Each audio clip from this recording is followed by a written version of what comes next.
जय हिंद भाई सभी को। तो भाई देखो, एक फौजी भाई थे, उनका नाम था दीपक सिंह सुगड़ा।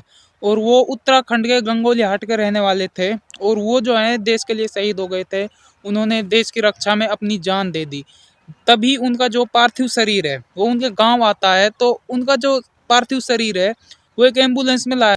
जैसा कि भाई आप सभी जानते हो, अगर सेना का कोई जवान शहीद होता है तो उसका जो पार्थिव शरीर है सेना के ट्रक में, और उस ट्रक को फूलों से सजाकर एक बारात की तरह मतलब उसको उसके गांव में लाया जाता है, जैसे कि उसकी बारात आई हो।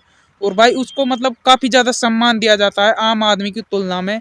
आम आदमी को जो है एक एम्बुलेंस में लाया जाता है नॉर्मल, कोई दिक्कत नहीं है। लेकिन एक सेना के जवान को अगर एम्बुलेंस में लाया जाता है तो उसके सम्मान में कहीं ना कहीं वो कमी है। इसके बारे में बताया जा रहा है कि मतलब उसके पास वो क्या है, मतलब टाइम कम था सेना के पास, तो इसलिए उसको एम्बुलेंस में लाया गया। भाई जब आप सेना भर्ती करते हो, अगर आप 1 सेंटीमीटर कम होता है उस पर आप फेल कर देते हो, बाहर कर देते हो लड़कों को, तो उनके सम्मान में क्यों कमी करते हो?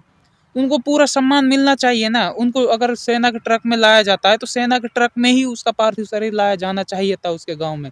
लेकिन आप देख सकते हो जो उसका पार्थिव शरीर है वो एक प्राइवेट एम्बुलेंस, तो नहीं कह सकते उसको, आर्मी की एक एम्बुलेंस थी, उसमें उसको लाया गया। हालांकि उनको जैसे गांव में लाया गया उसके बाद उनको सैनिक सम्मान मिला, सब कुछ हुआ। लेकिन बस सैनिक सम्मान में एक कमी थी, वो उसका जो पार्थिव शरीर है वो एम्बुलेंस में लाया गया, जो कि ट्रक में लाया जाना चाहिए था। और क्योंकि यार देखो, देश का अगर सैनिक है ना उसके सम्मान में कमी नहीं होनी चाहिए। चाहे किसी के सम्मान में कमी हो जाए, लेकिन देश के सैनिक के सम्मान में कमी नहीं होनी चाहिए।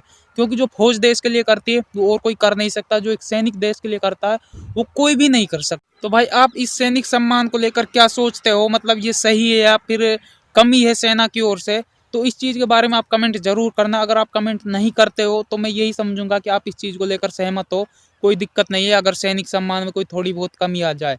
भाई देखो, सैनिक सम्मान में कमी नहीं आनी चाहिए, क्योंकि वो अपने घर से दूर रहकर, एक तो इतनी हजारों किलोमीटर दूर रहकर ड्यूटी करते हैं, उसके बाद वो मतलब देश के लिए अपनी जान देते हैं, और फिर उनके सम्मान में जो कमी आती है ना, वो यार अच्छा नहीं लगता। ठीक है, तो ज़रूर बताना कमेंट करके। तो मिलते हैं किसी नए वीडियो में, तब तक के लिए जय हिंद, जय भारतीय सेना।